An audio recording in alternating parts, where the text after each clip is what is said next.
Good evening, Bronco fans. Colin Windecker joined here at Quicken Loans Arena in Cleveland, Ohio, site of the Mid-American Conference Tournament. Joined here with David, Fitz, James, and Brian Persky, both of Bronco Blitz. Broncos, I'm completely out of words. I'm lost for breath after watching that game. The Broncos come back from 18 down in the second half, down by 15 points with a little over 10 minutes to go in the second half.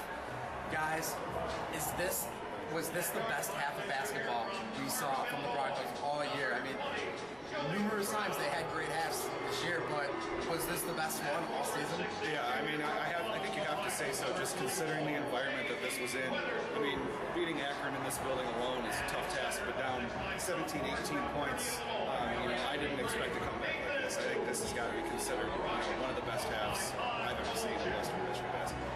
Yeah, I think absolutely, and what I would say was most impressive about it was that it was really the defense that keyed it. I mean, you always kind of focus on who's scoring the points, but to hold Akron to no points, I honestly don't know how long they were. 8 minutes and 18 seconds. Yeah, over 8 minutes with 0 points. That's incredible, and that's really what keyed that run, I thought. And I'm sure it makes Coach Hawkins happy.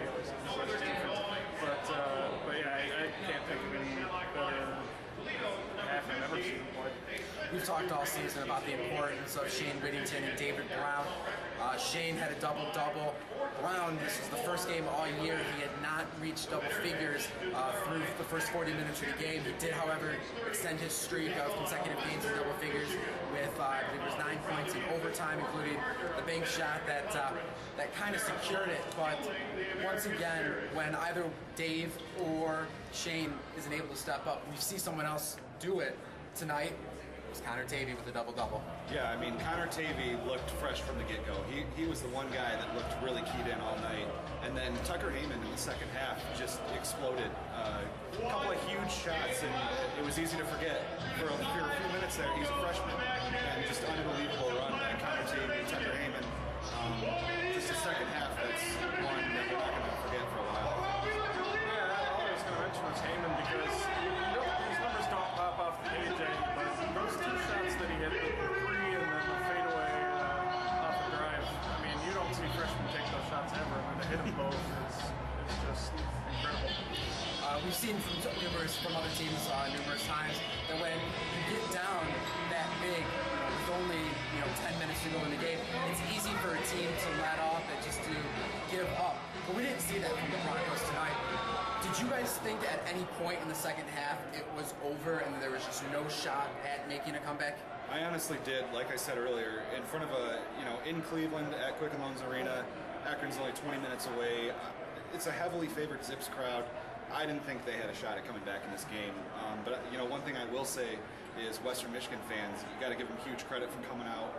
We're guessing maybe 300 fans, and that might even be underestimated. But it just seemed like every time the Broncos tried to make a run, the Western fans got on their feet, pushed them a little bit further, and soon, before you knew it, Western was right back in the game. Yeah, I think you never want to say never, and I'll especially keep that in mind after tonight. But we were talking about that point with about 10:30 to go in the second half. 47-32. Broncos have been chipping away a little bit at the lead, and then Akron pushes it right back out to 15, and you think, okay, there's such a tiny chance at this point. And then they go on this kind of just out of nowhere improbable 18-0 run, and that was the point to me where I said, this one's pretty much in the books. Well, the Broncos tomorrow night now will look for their first MAC tournament championship since 2004. Also with the win tonight, this will be the first time since the Broncos won the MAC championship in 2004 that the MAC champion will come from the Western Division. Guys, we know it's either going to be Eastern Michigan or Toledo. Western was 1-1 against both of those teams this season. In your opinion, is there one team that you would rather face over the other, or should we just wait till, as you can hear right now, the game's going on. Should we just wait for it to be over and then worry about who we have to play? Honestly, this is a hard decision in my mind. I'm going to go with Toledo, actually. I think I'd rather them play Toledo, which is going to sound crazy. But if you remember the first matchup, the Broncos dominated that game from the start. All 40 minutes, there was never a question that game was in Western's hands. And then you go flashback a couple weeks to at Toledo. Western dominated for 37 minutes out of the 40 in that game. It wasn't until the last 3 minutes that Toledo just stormed back, won in overtime. So, for 77 out of 85 minutes this year, it's a really good matchup for Western. So, I'd rather them play the higher seed in Toledo. That's a convincing argument. I am going to disagree. Just based on, and I do agree, the matchup actually straight up would be, I think, better with Toledo. Eastern Michigan obviously gave the Broncos trouble, actually in both games, I thought, with the zone defense. But just the fact that this is going to be would be theoretically the 5th game in 6 days for Eastern Michigan, I think that's tough to overcome. I do like the matchup a little bit better with Toledo, and I actually like the matchup either way. But I would have to say you've got to hope for Eastern Michigan if you're a Bronco fan, just because of the tired legs. And huge Buffalo gets knocked out, which we all, I think, agreed would have been their toughest matchup out of that side of the bracket. So, any concern at all about the team logging heavy minutes today and then having to turn around and play tomorrow night? I actually don't think so. I think what you saw in the first half was a team that was just maybe too big of a layoff. Stuck on the bus we heard for 11 hours, 12 hours in a traffic jam.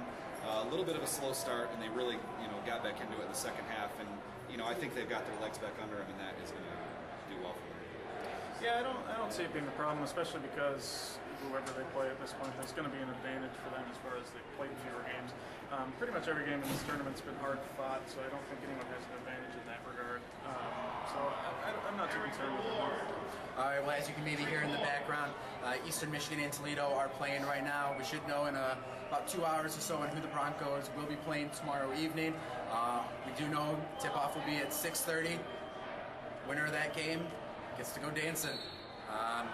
Guess that's going to wrap it up here from Quicken Loans Arena here in Cleveland. Again, David, Fitz, James, and Brian Persky, both Bronco Blitz, joining me, Colin Windecker, here at Quicken Loans Arena. Again, Broncos win 64-60 in overtime and now advance to the MAC championship game on Saturday night at 6:30. All right, thanks for joining us, and have a great